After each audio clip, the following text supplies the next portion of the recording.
Assalamualaikum warahmatullahi wabarakatuh. Alhamdulillahi rabbil alamin. Nahmaduhu wa nasta'inuhu wa astaghfiruh. Wa na'udzu billahi min syururi anfusina wa min sayyiati a'malina. May yahdihillahu fala mudhillalah wa may yudlilhu fala hadiyalah. Asyhadu an la ilaha illallah wahdahu la syarikalah wa asyhadu anna sayyidana wa nabiyyana wa habibana wa syafi'ina wa maulana Muhammad wa ala alihi wa sahbihi wa man tabi'ahum bi ihsanin ila yaumiddin. Amma ba'du fa ya ibadallah, inni usikum wa nafsi bittaqwallah faqad faza fawzan azima. Faqala Allah Ta'ala fil Qur'anil Karim, a'udzu billahi minasy syaithanir rajim, bismillahirrahmanirrahim. Ma kana Muhammadun aba ahadim mir rijalikum walakin rasulullahi wa khataman nabiyyin wa kana Allahu bikulli syai'in alima. Wa qala ta'ala wa fi ayatil ukhra, bismillahirrahmanirrahim, huwallazi arsala rasulahu bil huda wa dinil haqq liyuzhirahu 'alad dini kullihi wa kafa billahi syahida. Sadaqallahul azim. Bapak-bapak, saudara-saudara, hadirin sidang jamaah Jumat yang insya Allah kita diberkahi, dirahmati dan diridai oleh Allah Subhanahu wa taala. Alhamdulillahi rabbil alamin. Segala kalimah puji dan kalimah syukur kembali kita aturkan kepada Allah. Limpahan rahmah, karunia, taufik dan hidayah beliau kepada kita bersama hingga pada hari ini, hari yang terakhir dalam bulan Rabiul Awal. Allah berikan kesempatan buat kita melaksanakan perintah, memenuhi panggilan, melaksanakan ibadah fardu salat Jumat yang diwajibkan kepada kita kaum muslimin. Harapan dan permohonan kita kepada Allah, semoga ibadah yang kita laksanakan ini diterima oleh Allah, dosa yang kita buat akan diampunkan oleh Allah, dan semoga Allah meridai kita dunia dan lebih-lebih di akhirat nantinya. Selawat dan salam kita doakan kepada Allah, semoga tercurah dan terlimpah kepada roh junjungan kita Nabiuna Muhammad sallallahu alaihi wasallam. Beliau intan mutiara di surgawi, panutan bagi seluruh umat muslim. Beliau tinggalkan pedoman hidup buat kita Al-Quran dan hadis. Selagi kita berpegang dan mengamalkan ajaran yang beliau tinggalkan itu, insya Allah selamat kita di dunia, bahagia kita di akhirat. Dengan mengucapkan salawat kepada beliau, semoga kita mendapatkan syafaat beliau di hari kiamat nantinya. Bapak dan hadirin jamaah Jumat rahimakumullah, mengawali khutbah kita pada hari ini, kita ambil sepotong ayat dari surat Al-Ahzab ayat 40 ditambah dengan surat Al-Fatah ayat yang ke-28. Melalui ayat ini, Bapak dan hadirin jamaah Jumat, menyikapi kita kembali setelah kita memperingati hari kelahiran baginda Nabi Muhammad sallallahu alaihi wasallam yang sering kita sebut dengan Maulid Nabi.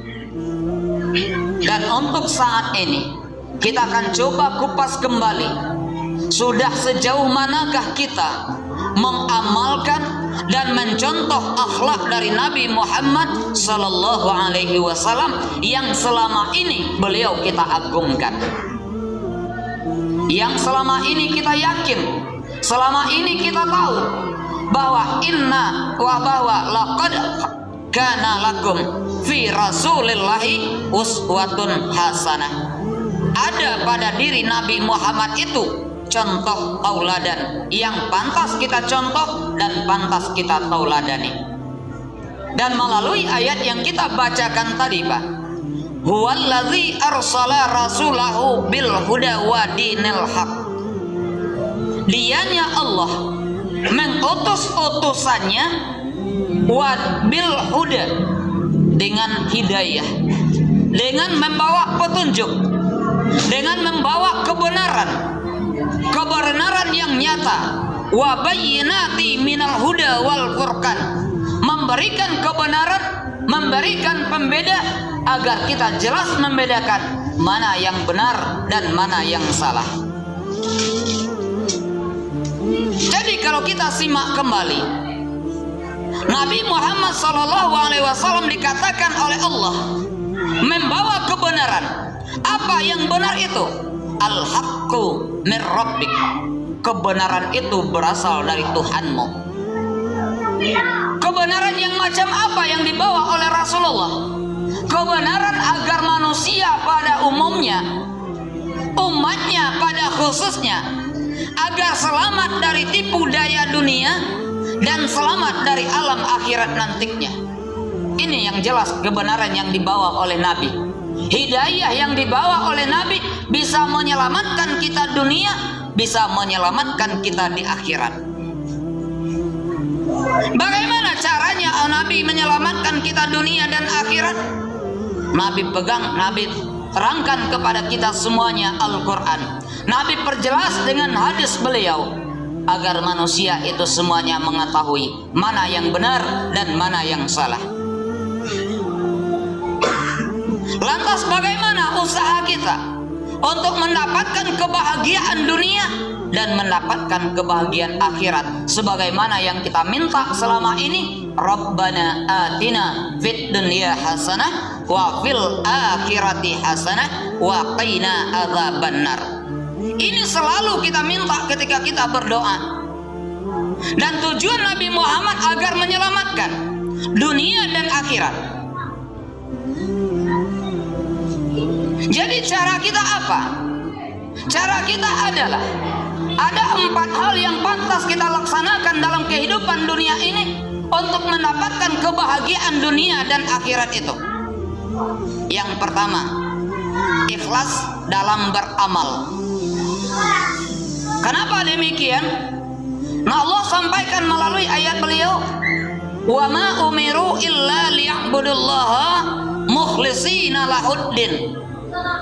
Dan tidaklah engkau diperintah menyembah kepada Allah, mengabdi kepada Allah, mukhlishina lahuddin, dengan penuh keikhlasan untuk menyempurnakan agama. Dalam artian ikhlas, Bapak dan hadirin jamaah Jumat yang berbahagia, ikhlas itu bukan berbuat tanpa pamrih, enggak. Jangan kita salah sangka. Ada orang menolong kita, kemudian tidak kita ucapkan terima kasih. Ada orang berbuat baik kepada kita, tidak kita kasih uang, kemudian dia ngomel sejadi-jadinya. Apa kita bilang? Menolong tidak ikhlas.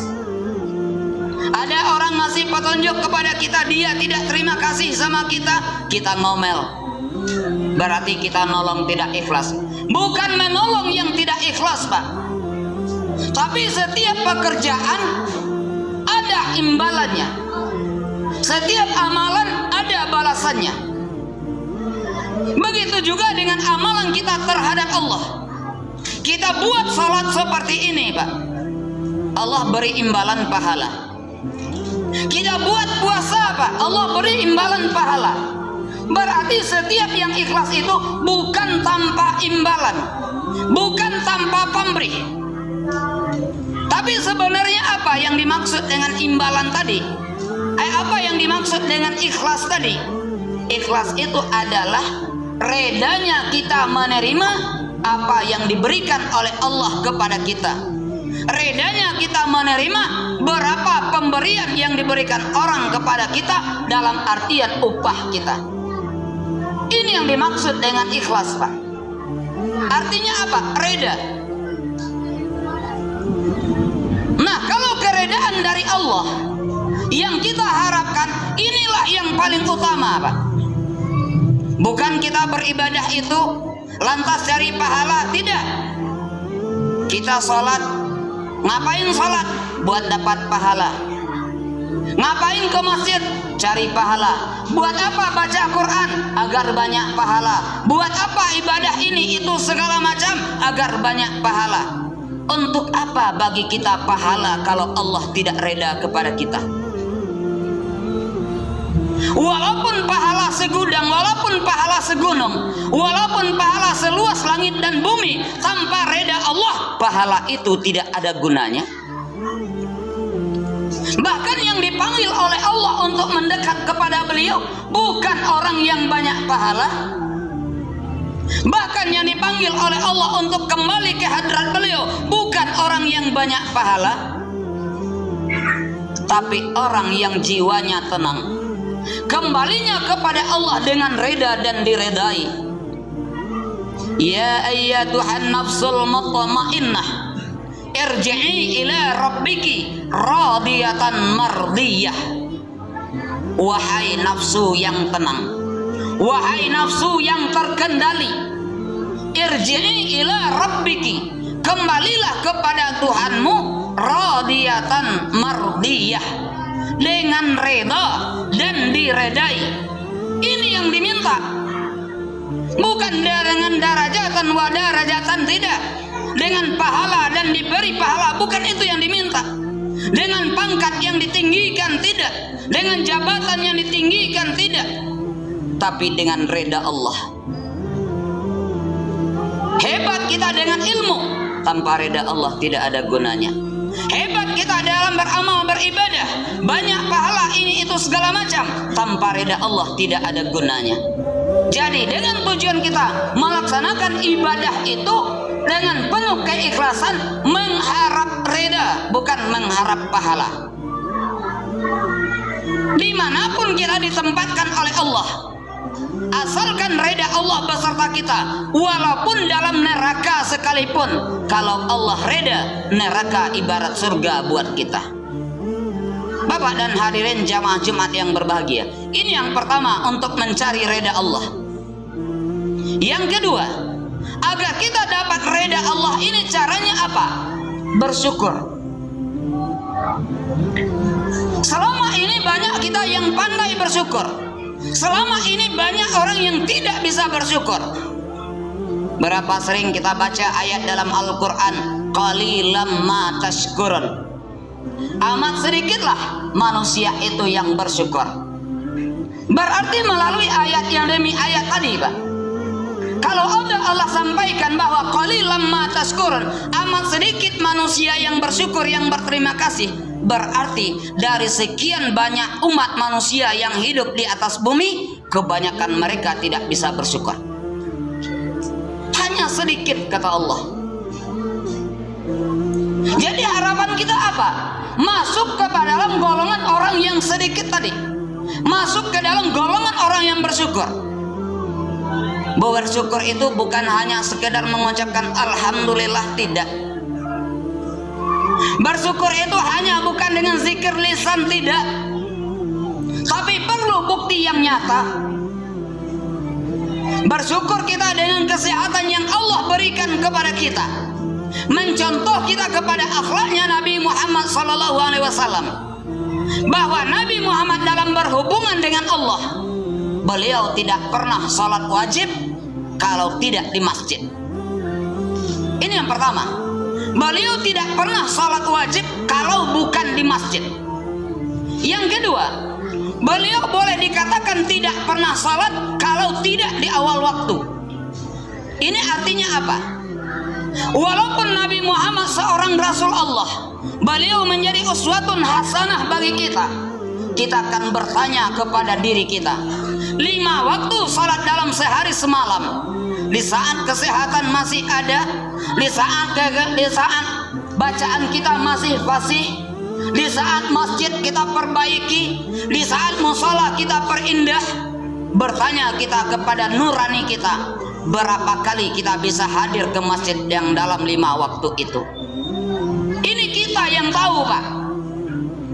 5 kali sehari semalam, mampukah kita 5 kali? Alhamdulillah, ini yang mencontoh kepada Nabi.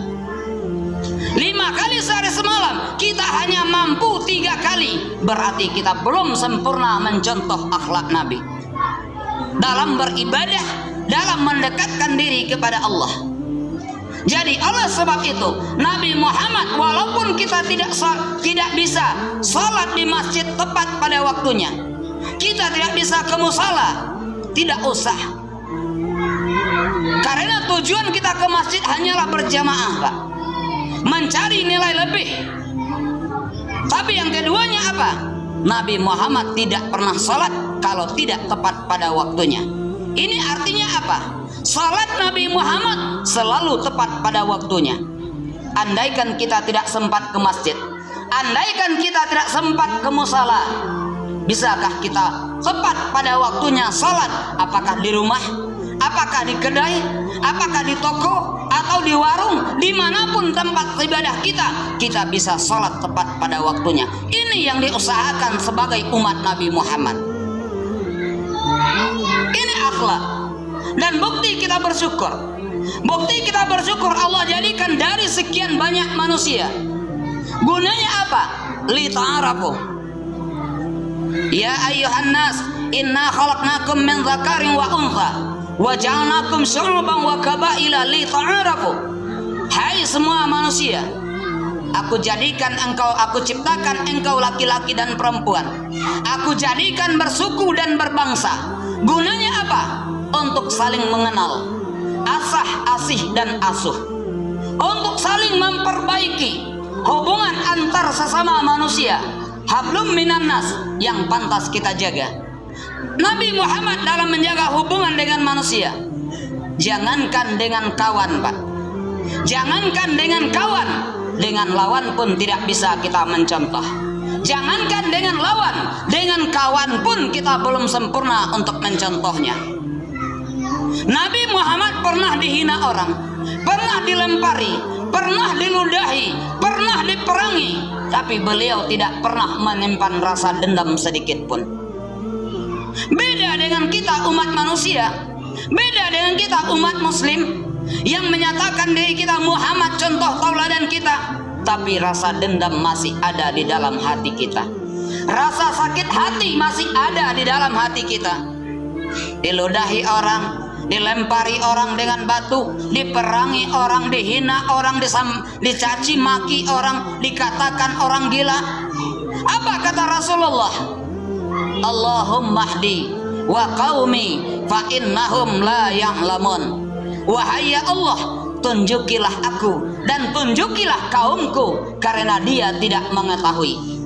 Ini doa Nabi Muhammad kepada Allah. Walaupun dilempar batu, walaupun dihina, dicaci dan dimaki, beliau tidak pernah sakit hati kepada orang lain. Tapi bagaimana kita dengan umatnya?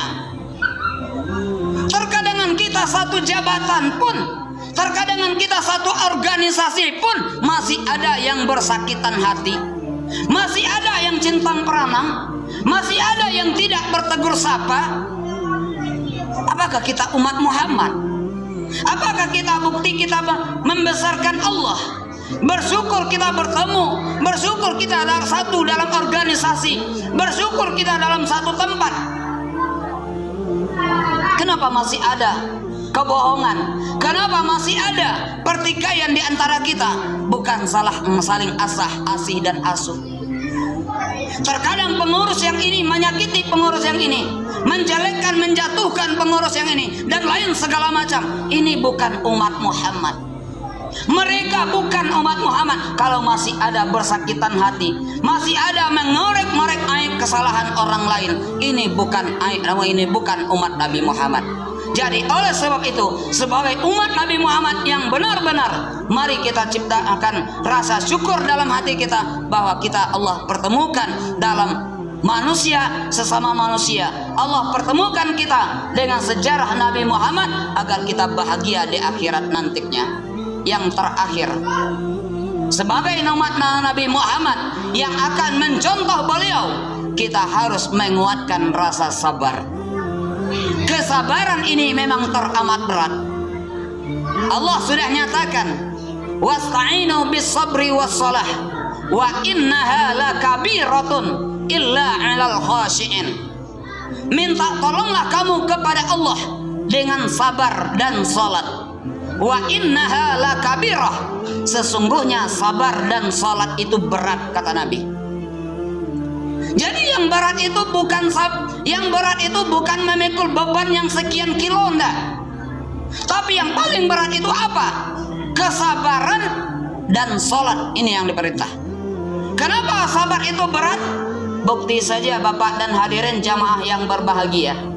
Kalau kita dalam keadaan sakit, 1 hari sakit, 2 hari sakit, sampai seminggu, sampai sebulan, terkadangan kita tidak sabar.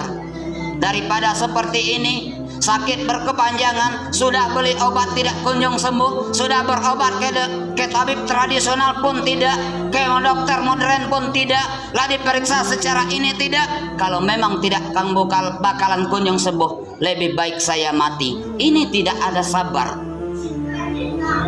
Ini yang dimaksud sabar itu berat, kata Allah. Dan kemudian salat itu juga berat. Kenapa berat salat itu? Kita bisa introspeksi sendiri kampung kita, Pak, kota kita, mana yang lebih banyak orang yang salat daripada yang tidak salat. Jangankan kota dan kampung, jangankan RT dan RW, dalam rumah tangga kita pun kita tahu berapa orang yang salat, berapa orang yang tidak salat. Lantaran apa? Salat itu berat. Dengan beratnya tadi yang tidak dipikul, inilah yang akan menopang, inilah menjadi pondasi kuat, dan inilah yang menjadi tiangnya. Sah salat, sah semua ibadah. Batal salat, batal semua ibadah. Buat apa kita puasa kalau kita tidak salat? Buat apa kita berikan infak, derma, wakaf, pembangunan masjid, musala, MDA, anak yatim segala macam, kalau salat tidak kita laksanakan? Jadi kunci utama dalam beramal mendekatkan diri kepada Allah adalah melaksanakan ibadah salat, dan semoga salat ini bisa kita laksanakan di masjid dan bisa kita laksanakan tepat pada waktunya dimanapun kita berada. Mudah-mudahan dengan berusaha mendekatkan diri kepada Allah, mencontoh akhlak Rasulullah, semoga Allah menilai kita hamba yang pandai bersyukur, hamba yang sabar, dan hamba yang ikhlas dalam melaksanakan ibadah kepada beliau. Semoga Allah meridai kita dunia dan lebih-lebih di akhirat nantinya. Amin ya Allah, amin ya rabbal alamin.